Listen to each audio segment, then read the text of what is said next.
Radio J. Jusqu'à 22h, c'est Classico. Tête de Kylian Mbappé. Steve Nadjar. Bonsoir à tous, bienvenue dans Classico, votre émission foot du lundi de 21h à 22h sur Radio J.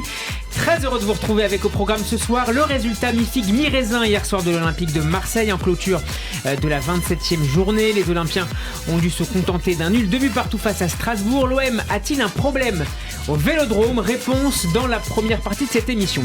On s'intéressera également à la petite victoire du Paris Saint-Germain, au beau retour de Lens également. Et puis on parlera de l'équipe de France avec une nouvelle liste qui sera dévoilée.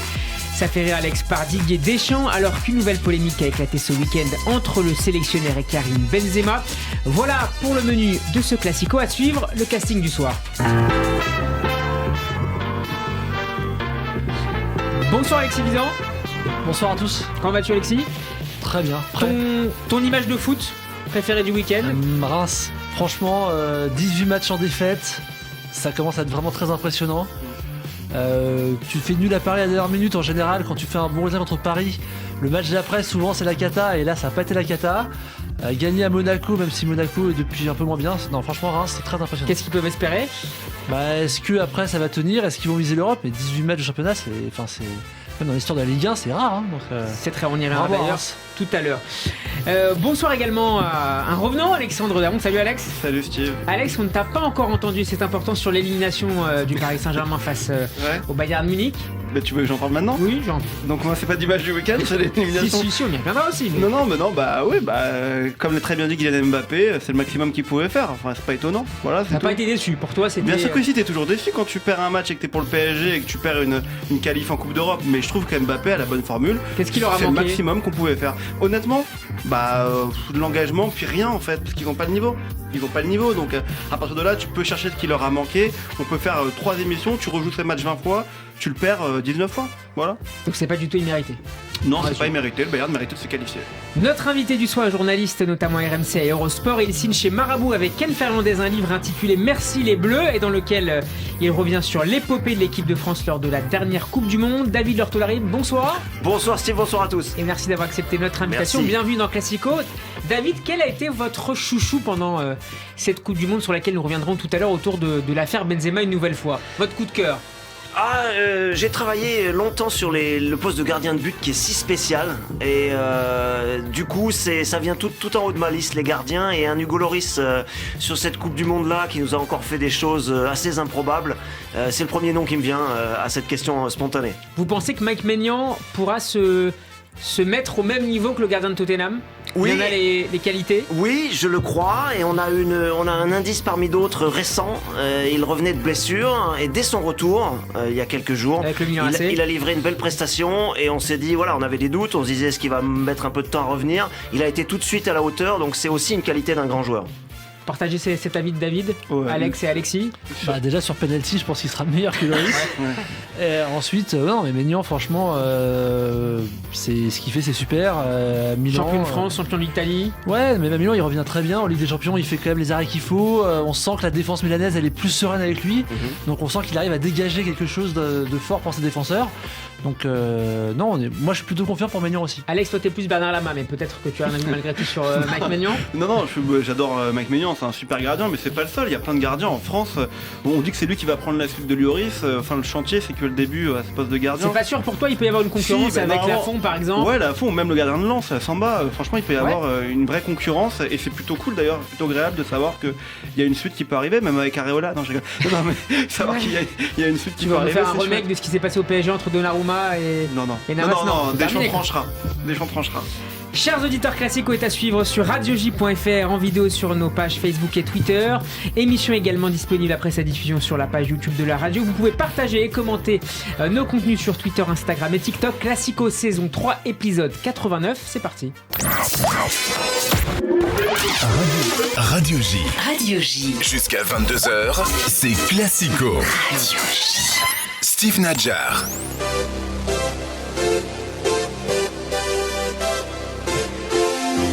On démarre démarre ce classico avec le match de l'OM hier soir. Les Phocéens ont dû se contenter donc du match nul face à Strasbourg après avoir pourtant mené 2-0. Qu'est-ce qui a cloché selon vous, messieurs, dans les dernières minutes de ce match? Est-ce que c'est la fatigue? Est-ce que ce sont les choix défensifs de Tudor? Est-ce que c'est autre chose? Alors évidemment, on peut revenir sur ses choix défensifs parce qu'évidemment il sort ses attaquants, donc il n'y a plus de personnes en profondeur pour faire un peu la différence et mettre la pression. Après, le deuxième but de Strasbourg, il le met une fois, quoi. Donc, mais Aoulou, mais ça symbolise quand même quelque chose. Quand tu mènes 2-0 à 10 contre 11 à 3 minutes de la fin et que tu prends 2 buts en 1 minute, c'est qu'il y a un truc. C'est un pas un coup du sort. Bon, il a marqué. C'est un coup du sort quand ça. C'est un coup du sort quand ça arrive une fois, mais ça arrive. C'est pas qu'une fois que ça arrive. Et moi, avant que Strasbourg marque, on se disait quelle opération. Franchement, Marseille, Tudor, il y a quand même un super état d'esprit. Il arrive à générer quelque chose. Et au final, ça remet tout en cause. Donc c'est toujours difficile. Alex et David. Je suis désolé, ils sont nuls. Je suis désolé. Nul. Ouais, quand t'es supporter marseillais, on a vraiment aussi, nous les supporters parisiens, l'honnêteté de reconnaître que le PSG est nul cette année. L'OM cette année, franchement, ils sont pas bons. Quand tu mènes 2-0 à 6 minutes de la fin du match, dans les têtes, c'est pas la première fois que ça t'arrive. T'as déjà pris des buts, t'as déjà flanché au dernier moment et tout. Tu recommences hier alors que c'est un match qui est charnière. Tu peux en prendre un troisième dans la foulée. Bien sûr. Il peut mettre son triplé. On peut dire que l'OM est nul cette saison alors qu'ils sont deuxième, qui battent un record de points. Justement, moi je vais te dire un truc. C'est marrant de dire ils sont deuxième, ils battent un record de points. C'est le pire PSG de l'RQFI. C'est le meilleur OM depuis 10 ans et ils leur mettent quand même 10 points. Comment vous pouvez dire qu'ils sont bons? Ok, ça tourne mieux, c'est sympa, ce que tu veux et tout. Tu n'aimes pas ce que tu vois? Enfin, je parle pas forcément d'hier, mais... C'est pas un problème de pas aimer ce que tu vois. Le match de foot, ça se gagne aussi sur le physique. L'OM, comme le PSG, comme l'AS Monaco, comme... alors peut-être pas Lens, mais en tout cas ces trois clubs-là, ils ont un problème physique. Et c'est un vrai problème dans le championnat français parce qu'on reproche au PSG de pas progresser au niveau européen, mais je pense que c'est parce que le championnat français n'est pas assez exigeant. Et hier, l'OM, je suis désolé, mais c'est une troisième faute professionnelle qu'ils font dans la même saison. C'est-à-dire que contre Tottenham, c'est pareil, ils font pareil. C'est-à-dire qu'ils se lâchent, ils font n'importe quoi en fin de match. T'as des trous énormes. Hier soir, c'est ce qui se passe. Il joue à 10, hein.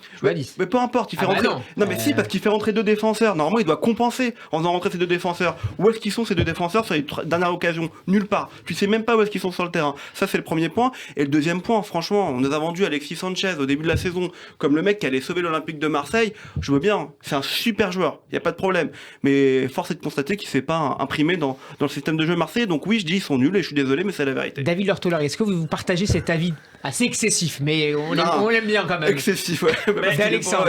À ce niveau-là, il y a plein d'ingrédients qui doivent s'ajouter pour réussir une saison pleine et pour réussir surtout au moment où, quand on parle des équipes qui sont en Coupe d'Europe, février, mars, avril, c'est là que ça compte. C'est là que vous êtes obligé de chasser le hasard au maximum. Et il faut une dimension physique, il faut une dimension collective, il faut effectivement, même si le mot renferme souvent du vide, un esprit d'équipe. Et il faut cette combativité qui n'est pas seulement individuelle, qui n'est pas seulement celle d'un joueur, parce que vous pouvez avoir un joueur d'exception dans un effectif, et ça suffit pas. Et c'est là que une équipe comme ça, les supporters l'attendent. Février, mars, avril, peut-être mai, si on continue dans les compétitions à être proche d'un trophée, c'est là que ça se joue. Et on juge au résultat à ce niveau-là. Il y a eu des OM dans les saisons passées emballants par moments. Il y a eu des équipes, je pense à des entraîneurs qui sont venus en France, des entraîneurs étrangers qui ont fait 6 mois magnifiques. Puis derrière, ça a craqué. Et encore une fois, Vous avez un doute sur Tudor, là? Au vu de l'élimination en Coupe de France, au vu de ce match on en avait hier. Un au départ sur sa capacité à emballer son effectif, à emballer le contexte, à emballer ses troupes, à emballer ses supporters. Il a été dissipé, ce doute-là, très largement, au fil des semaines, au fil des résultats et au fil de cette combativité et de cette compétitivité que l'OM avait pu montrer à quelques points derrière le PSG. Et c'est maintenant que ça se joue. Donc là, évidemment, on peut pas être, de mon point de vue, rédhibitoire ce soir, définitif sur la saison. Mais c'est maintenant que ça se passe. C'est maintenant qu'il faut que les détails basculent du bon côté. Le détail, ça peut être effectivement le physique qui flanche dans les 10 dernières minutes, ça peut être un manque de concentration sur un coup de pied arrêté qui coûte très cher, et c'est là qu'on paye vraiment. Des erreurs comme celle de la saison Balerdi. Exactement. De toute façon, Tudor, pour moi, Alexis. est un coach en apprentissage. Tu parlais de Tottenham tout à l'heure, c'est vrai qu'il y a des erreurs de fait qui sont importantes, mais tu sens que c'est un coach qui crée quelque chose. C'est-à-dire que moi, je ne remettrai pas en cause Tudor, je pense qu'il n'est pas fini comme entraîneur. Et je pense que ça peut aller avec Marseille aussi de se construire avec ce coach, parce que de toute façon un club se construit avec un coach quand même. Moi je pense beaucoup à Carlo Ancelotti, parce que je me souviens quand il était à Parme, tout le monde disait il gagnera jamais rien cet entraîneur, Ouais, etc. bien sûr. Quand est-ce qu'il est venu après? T'as raison, t'as raison. Donc moi Tudor c'est un entraîneur que je trouve bon dans l'ensemble, mais après il y a des erreurs, et j'espère pour lui Il qu'il y a des apprendra. faits de match. Hier, par exemple, il y avait Non, faute mais sur il y a le des matchs, mais pareil, Alexandre disait aussi un truc très vrai. C'est vrai que tu vois, d'ailleurs Marseille met le but contre Paris de la même façon. C'est-à-dire que tu vois que les défenses elles reculent trop. Bah oui. Aoulou il peut mettre le 3e but parce qu'il est au point de pénalty, il est tout seul. Et tu vois que les 3 mecs sont sur la ligne parce qu'ils ont peur et donc ils reculent trop. Et ça ça s'apprend aussi. Non mais moi Alex. je veux bien et vous avez raison, hein, c'est à cette période de l'année qu'on juge une équipe. Mais Marseille ils sont plus européens depuis novembre. D'accord, Marseille, ils ont une belle équipe, l'OM, il faut le dire, ils ont des beaux joueurs. Enfin, Valentin Rongier, j'espère qu'il va aller en équipe de France. Honnêtement, c'est un On beau va en joueur. parler tout à l'heure. Non, mais c'est un beau joueur. Je dis pas qu'il sera titulaire, mais quand on est dans un renouvellement d'équipe de France, c'est intéressant d'avoir un joueur comme ça. Chancel Mbamba, c'est un beau joueur, c'est un bon défenseur. Paolo En Lopez. français hein, même. Non mais je sais, mais c'est un bon défenseur. Paolo Lopez c'est un super gardien. Il nous achète Vitinha. Malinowski c'est un super joueur. Mais pourquoi il flanche comme ça dans les dernières minutes? Je suis désolé. Qu'est-ce qui a C'est flanché cette hier? C'est violence une que question d'état d'esprit. Non, bah oui. Clairement, c'est une question d'état Parce qu'ils d'esprit. ont eu peur. Tu dois mettre les barbelés. Tu dois, quand t'es Tudor, que c'est arrivé contre Annecy, que c'est arrivé contre Tottenham, Mais que c'est tu ce qu'il prends fait 3 buts. lorsqu'il fait entrer deux défenseurs, deux joueurs défensifs. Bah ouais, Alors, s'il il y a- était rentré sans donner de consigne. Et franchement, honnêtement, c'est un- non, non, mais mais excuse-moi, inenvisageable, t'as ça. vu le match de l'équipe de France de rugby samedi à Twickenham, c'était pareil. Les Français ils passaient, ils transperçaient. Bah hier c'est pareil à la fin du match. Strasbourg ils font ce qu'ils veulent au milieu de terrain. Ils jouent à la passe à 10. Et d'ailleurs même au début du match parce que Marseille. Oui, il y a eu ils- 3 occasions. Voilà, 3 Strasbourg, belles ouais. occasions pour le RC Strasbourg. Bref. Alors en tout- justement Alex, sur ça, est-ce que vous êtes d'accord avec ce qu'a dit Frédéric Antonucci après le match, à savoir que finalement le score était assez mérité, le match nul était mérité, et voire même que Strasbourg avait été meilleur que l'OM? Ah bah, sur Strasbourg, alors pour moi, on parle de Marseille, mais Strasbourg, ils ont raté un score énorme. 24 Non, tirs. Strasbourg, t'as un Côté carton rouge. strasbourgeois contre Non, mais t'as un carton contre rouge. 7 pour l'OM, 24 à 7. T'as un carton rouge à la 25e minute. Quand t'es une équipe qui est en confiance, tu plies le match après. Ouais, je suis Là, d'accord. être mené 2-0, ils ont sauvé le minimum, quoi. C'est pas normal de prendre 2-0 en équipe de Ligue 1, même si Marseille est plus fort que Strasbourg. C'est pas que tu prends 1-0 et que tu.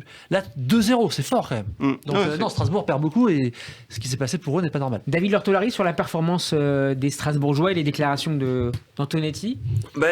Strasbourg, c'est difficile d'être là encore catégorique. C'est une équipe quand même assez fragile sur les résultats globalement, avec des ambitions qui sont pas celles de l'OM. On peut espérer, parce qu'on a quand même un peu l'habitude du football et des personnages de ce sport comme Antonetti, on peut espérer que il y ait un engouement, qu'il y ait une espèce de, comment dire, quelque chose qui pétille, qui s'installe sur le moyen et le long terme. C'est ça qu'on espère, c'est ça qu'on entrevoit sur un match comme ça hier. Mais enfin, honnêtement, au coup d'envoi, j'espérais pas moi que Strasbourg fasse une démonstration face à l'OM. Donc en creux, ça veut bien dire aussi qu'en face, il y a eu des absences assez incroyables. Encore ouais. une fois, à ce stade de la saison. Je reviens sur Marseille, c'est vrai que le symbole Avant de d'en trouver un défaite auditeur. marseillaise, c'est Gendouzi. Hein. Ouais, bah oui, mais il Il joue est pas toujours hier. pas revenu Quand véritablement il à est la Coupe du revenu, Monde, il se quoi. prend 2 buts. Contre Tottenham, il fait l'erreur. Enfin, Ouais, mais tu vois, quand je parlais de ça, je reviens suis sur d'accord ça. avec toi. Gendouzi symbolise les manques de Marseille en ce moment. On va écouter Jonathan Claus juste après le match. On te laissera la parole ensuite, Alex. On sait que la deuxième mi-temps va pas être évidente. On la redémarre bien, on est bien en place, on fait les choses intelligemment et voilà, on mène au score. Je sais pas si c'est logiquement, mais voilà, on transforme ce qu'on a transformé et il arrive ce qui arrive, c'est que on change des choses à la fin. Je pense que ça nous perturbe un petit peu et puis c'est ce qui nous déconcentre un petit peu et puis voilà, on prend ces 2 buts coup sur coup qui font très mal et voilà. Alex, sur la fin de match et la gestion de la Non, fin mais, du on match. disait Gendouzi il est pas revenu de la Coupe du Monde, Klose non plus a priori parce qu'il dispute plus beaucoup de matchs, hein, Klose. Je sais pas pourquoi il le met pas titulaire, Tudor. Ça c'est un Donc choix. il l'a mis à gauche la dernière fois, Ouais, en mais- inversant avec Nuno. Ouais, mais j'ai du mal à comprendre parce qu'avant la Coupe du Monde, il fait quand même une belle arrivée. Et bon, Il y a peut-être aussi le contre-coup de la déception de ne pas être allé au Qatar. ouais, peut-être. En tout cas, quand il rentre, il fait son match à chaque fois. Enfin, remarque qu'il rentre hier et quand il rentre, ils prennent 2 buts. Juste sur Strasbourg, sur l'équipe de Strasbourg.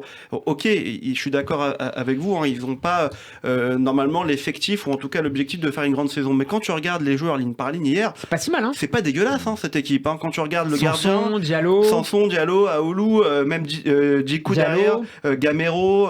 Il Ouais, il y a une équipe. Il y a une équipe. Donc hier, Antonetti, c'est un super coach. Moi, j'aime beaucoup cet entraîneur. Par contre, il n'arrive pas à faire plus d'une saison et demie, 2 saisons dans les clubs. Je pense qu'il va apporter quelque chose. Et hier, on l'a entrevu.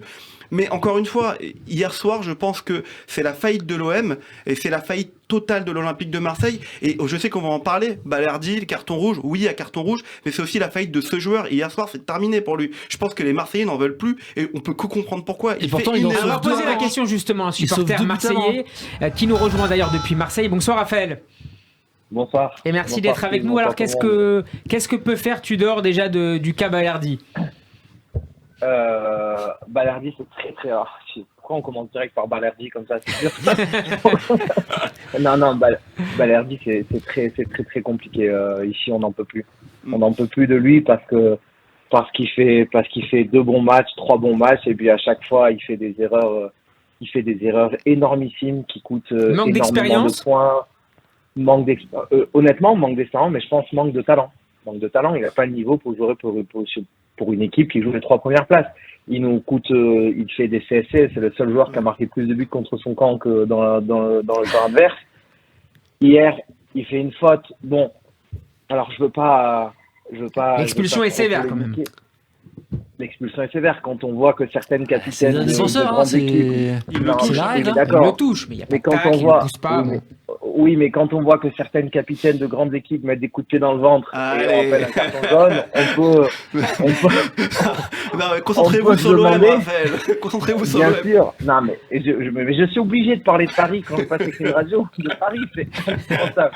Un coup de pied dans le ventre après un tac sur le côté qui mérite un carton jaune alors que c'est checké à la VAR. Bon, je dis rien. En tout cas, c'est sûr qu'il y a un carton rouge et que ça change la physionomie du match. Mais Balerdi, c'est vrai que c'est assez compliqué. D'autant plus que il y a Gigot qui revient. Bon, Bailly est un peu dans le dur parce qu'il se blesse souvent. Mais Balerdi, c'est assez compliqué et c'est peut-être le seul défaut un des défauts de Tudor, c'est qu'il est très obstiné. Alors peut-être qu'il voit des choses à l'entraînement que nous, on voit pas. Mais c'est vrai que Balerdi, on n'en peut plus. Balerdi, on n'en peut plus. Et Globalement, pour sur la revenir Tudor, performance collective des joueurs de Tudor hier. moi, j'étais au stade parce que je suis abonné. La première mi-temps, on est très heureux de s'en sortir à 0-0.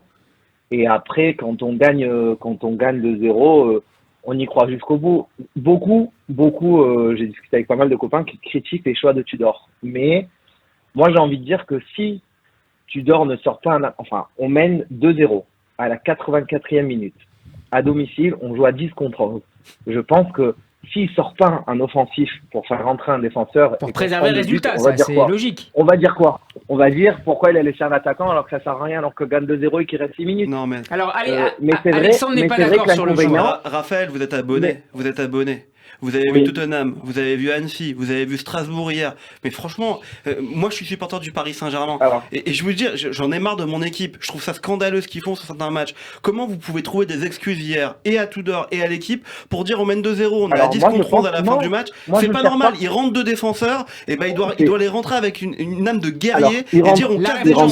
réponse de Raphaël. il rentre qu'un seul défenseur parce que Gigot prend la place de Kolasinac qui est blessé. Il fait rentrer Kendouzi à la place de Malinowski qui ont quasiment Et Klose. le même poste. Non, Klose il est titulaire au début du match Ah avec bon Tavares. Ah oui, Oui. C'est Sanchez Donc qui il fait sort. rentrer Guendouzi à la place de Malinowski. On peut discuter peut-être Under qui est un peu plus fatigué et Sanchez Bailly qui est le vrai changement. Je dis pas que je cherche des excuses à Tudor parce que je trouve qu'il est un peu obstiné. Moi je pense que hier c'est un peu mental et je pense que la défaite d'Annecy a fait beaucoup plus de mal que prévu et que ça a créé un vrai traumatisme. Nous déjà les supporters on a vraiment beaucoup de mal à l'encaisser. Et j'ai l'impression que ça a quand même mis un sacré coup parce qu'on gagne la semaine dernière à Rennes, Ouais. mais on gagne sur un coup franc sorti d'ailleurs. On a 2 frappes, on met un but et, Je pense pas que ça soit et on Annecy, gagne moi, qui fait du difficilement. mal. Est-ce qu'il y a un facteur Ah, je aussi pense que vélodrome, Annecy, une stat, c'est Vélodrome, Raphaël? ouais. Non, mais L'OM ça- n'a non, mais remporté ça, que non. 26 points sur 56 Ouais. possibles à domicile Mais oui, cette mais saison. alors Ça fait un ratio de 43%, c'est le pire Mais de en la fait, Ligue 1 c'est pas cette tellement saison. énorme, c'est le fait de faire le jeu. Hein. C'est inexplicable parce qu'on est la meilleure équipe à l'extérieur et on bonifie pas nos points pris à l'extérieur par les points gagnés à domicile. Mais- Et ça, c'est pas que Tudor parce que c'était ça l'année dernière, c'était même ça quand tu étais à huis clos pendant Ouais. le Covid Ouais. et c'est inexplicable. Bah, ça s'explique Parce par le que fait si qu'il faut prendre le vous- jeu à Marseille a du mal à prendre le jeu à son compte en fait. Parce qu'au Vélodrome, forcément, les équipes sont plus basses que quand elles jouent à domicile. Mais non, la preuve, c'est que quand t'es une équipe offensive comme Lens, comme Monaco, comme Paris, on n'a pas réussi non plus. Donc je sais pas ce qui se passe parce que. Oui, mais c'est des équipes qui maîtrisent l'offensive. Il y a aussi un autre paramètre qui a été mis en avant niveau stats, c'est que l'OM a beaucoup de mal face aux équipes qui jouent avec une défense à 3. À 3 derrière, Oui. c'est le cas de Lens, c'était le cas hier. Bon, il y a un paramètre tactique. David Ortolari sur ce que nous dit Raphaël depuis Marseille. Ben, là, ce qui s'agrège dans mon esprit, c'est que les grandes équipes, les équipes qui jouent les titres, il y a quand même un certain nombre de critères par lesquels vous êtes obligé de passer. Par exemple, vous perdez un match contre une équipe mal classée dans la saison. Ça arrive à tout le monde. Ça arrive à tout le monde. Le Real, le Bayern, qui vous voulez. Le lendemain, ou la semaine suivante, ou le week-end suivant, on corrige. On met la claque, on envoie le signal.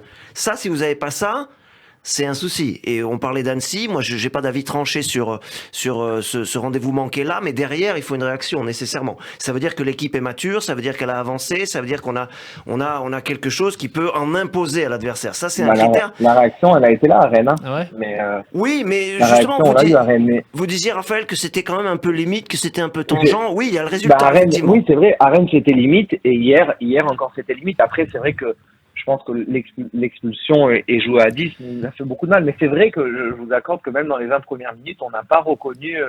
Ce qui est dommage pour Marseille, je me rappelle, je te coupe, mais ce qui est dommage pour Marseille, c'est qu'en plus, les scores de la journée étaient quand même très favorables.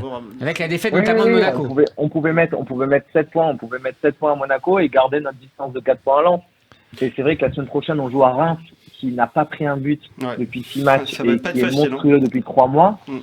Mais après, en même temps, on n'arrive tellement pas à comprendre comment, vu qu'on est à l'extérieur, on se dit peut-être qu'on va continuer sur notre lancée. Mais c'est vrai qu'hier soir, c'était encore un peu compliqué. Et à la fin, il y avait quand même un peu plus d'exaspération que d'habitude au niveau des supporters parce qu'on était médusés, quoi. Prendre 2 buts. Bon, après, ce qui se passe, c'est que c'est quand même, Aoulou, à 28 ans, il a jamais mis un doublé de sa carrière. Ouais, mais en tout cas, il est beau hier. Le Le deuxième est beau. Et il a failli vous mettre un triplé. Moi, sans chauvinisme. Il frappe 100 fois. S'il met cette frappe 100 fois, il a mis 99 morts dans les tribunes du virage.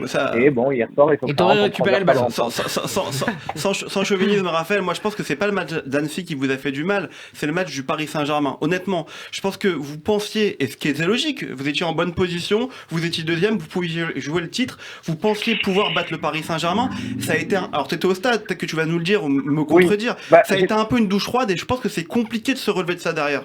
Je suis pas complètement d'accord parce que c'est sûr qu'on pensait battre le Paris Saint-Germain parce qu'on l'avait battu 3 semaines avant. On s'est dit évidemment on peut le refaire. Mais quand on est sorti du match, on était presque pas déçus parce que encore une fois, merci de me le rappeler, c'est très gentil de reparler de ce match.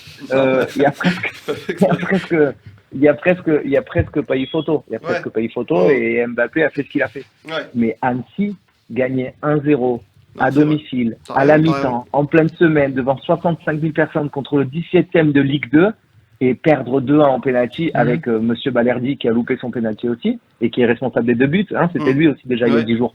Ça, c'était inimaginable. Et en plus, on avait la voie royale. On recevait potentiellement Toulouse en demi. Il restait plus que Lyon qui est convalescent, Nantes qui est pas extraordinaire et ça fait 30 ans. Il y avait une banderole hier dans les fanatiques. Ça fait quand même 30 ans qu'on n'a pas de titre. Et Annecy, c'était vraiment... on l'a très très très mal encaissé Paris. Raphaël, un dernier mot sur Vitinha et Unai, qu'on voit assez peu depuis leur arrivée au Mercato. Ouais, c'est vrai qu'on en a déjà parlé la dernière fois et je me dis que peut-être Vitinha, on en avait déjà parlé déjà avec la personne qui était sur le plateau. Je pense qu'on prépare la semaine dernière, mais c'est vrai que on comprend pas pourquoi il a quand même pas plus de temps de jeu. Je pense que Tudor a beaucoup de mal à se passer de Sanchez parce qu'il est indispensable en termes de pressing et en termes de poids offensif. Il mériterait quand même de l'essayer au moins un peu plus. Surtout que c'est un joueur qui court beaucoup, Vitinha. C'était sa réputation au Portugal. Il court beaucoup, mais physiquement, il a les mêmes caractéristiques que Sanchez. On a la limite mettre les deux devant, potentiellement essayer de mettre les deux.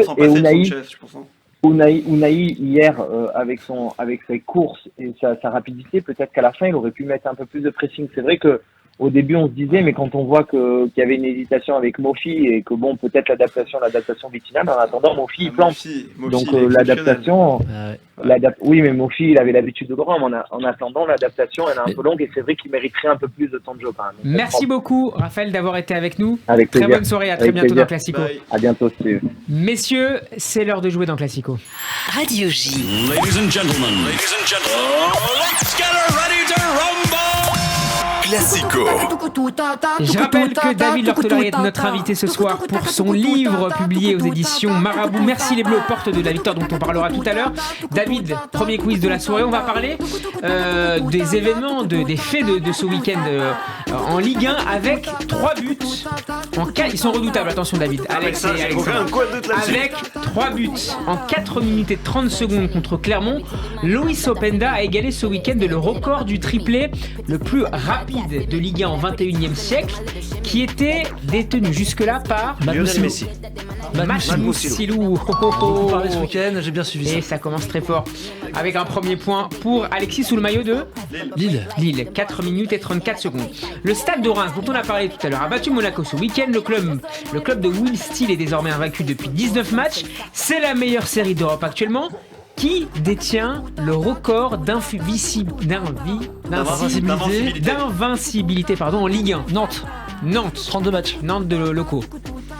Ah oui, c'est Nantes, c'est Oui, vrai. je suis d'accord. Ah ouais, c'est pas Nantes. Alors C'est plus récent. c'est Nantes sur une saison, mais sur 2 saisons, non. Ah bah ça doit être le PSG. Ah bah, c'est Alors quel PSG, mais lequel? C'est le PSG à mon avis, je me demande si c'est pas Emery. 2015-2016. Donc c'est Emery. C'est Emery. C'est Emery. Et c'est le point pour Alex.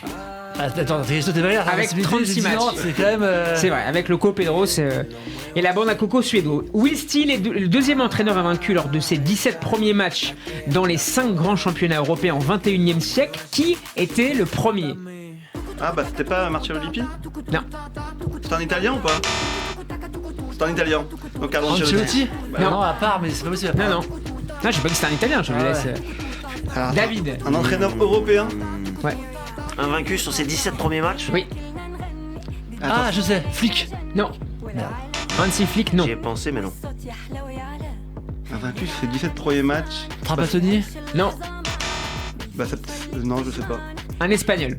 Un Espagnol? Ah, Guardiola. Non. Emery? Enrique. Non. Ouais, je sais pas du tout. Quel championnat?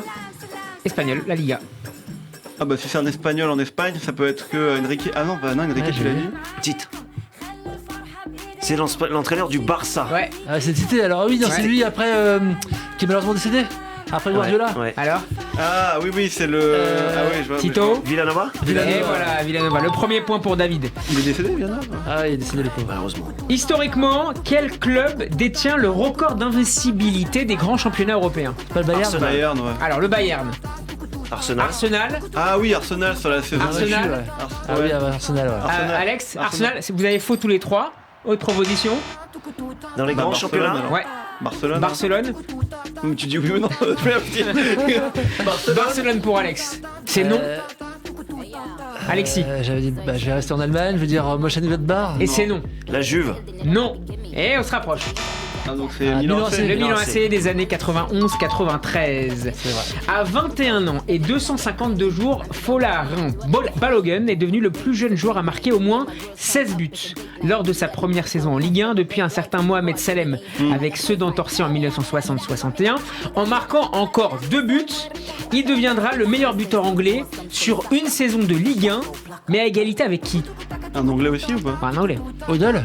Oh, oh, oh, oh, oh, oh, oh. C'est le point pour Alexis. C'est beau. Glenn Odell avec Monaco, avec 18 buts, nous sommes en 88-89. Quels sont les deux autres joueurs, écoutez bien, quels sont les deux autres joueurs à avoir marqué au 20e siècle, au 21e siècle, 17 buts, soit un de plus que Balogun dans un des 5 championnats européens, un anglais toujours.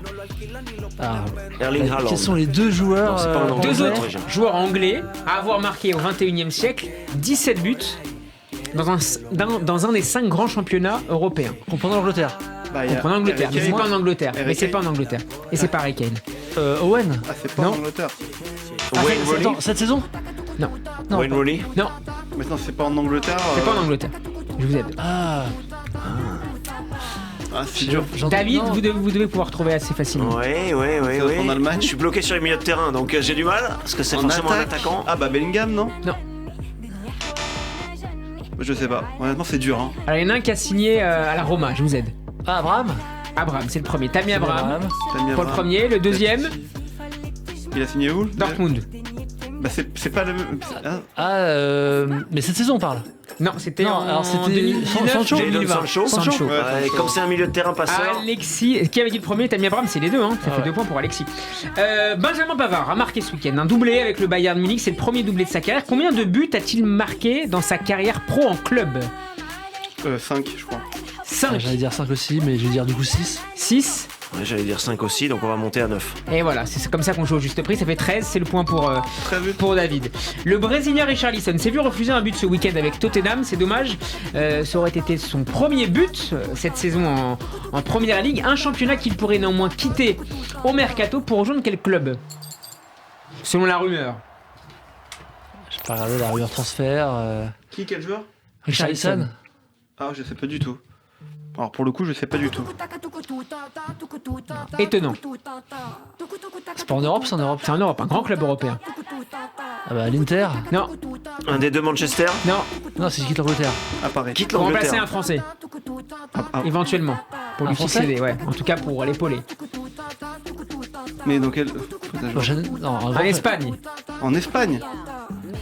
Atlético. À Séville. Non, Betis de le Real Séville. Madrid, c'est perdu. Quel ancien joueur de Montpellier s'est distingué en mettant une claque à un adversaire avec son club turc de l'Adana Demirspor ce week-end? J'en sais rien, mec. Oh là là. ancien de Montpellier. Ancien de Montpellier, Ah, bah, très c'est- bon joueur. C'est pas Belanda? Exactement, bien joué Alex. Ça fait 2 bien, pour Alex, Bernard. 2 pour David et 3 pour Alexis. Quel ancien Lorientais a brillé ce week-end en marquant un doublé face à la Roma? C'est la dernière question, elle vaut 2 points. Ah, l'Orienté. Et là, il est trop fort. Alexis remporte Ah, Lorientais, cette Lorientais, première je comprenais manche. pas. Ouais, On j'ai vu, enchaîne j'ai avec vu, le j'ai Paris vu ce Saint-Germain week-end. dans Classico.